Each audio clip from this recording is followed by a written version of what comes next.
Is the GoPro Fusion still worth it in 2024? Yeah, it is.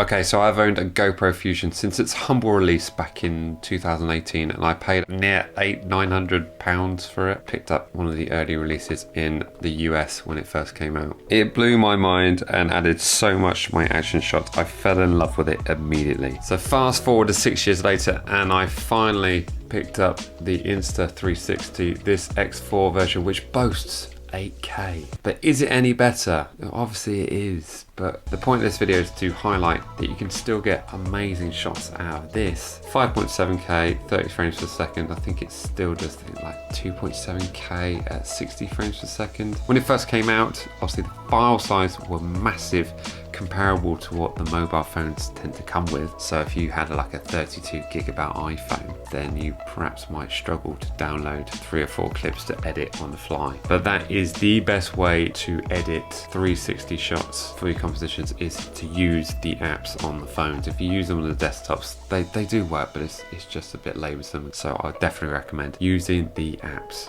Whilst I don't have my own comparable shots with both cameras, not having taken the X4 snowboarding yet, I can with confidence say that the Fusion is still a great camera. Storage was the big issue back in 2018, 2019, but with iPhones coming with higher storage capacities, it's now less of an issue. If money's no object, obviously get the X4, but if you manage to find a Fusion out there at a decent price, it may just be worth a shot. It's expensive drumsticks. That'd be a fun video, wouldn't it? I need to get this channel monetized so I can afford to do a video like that. That'd be amazing.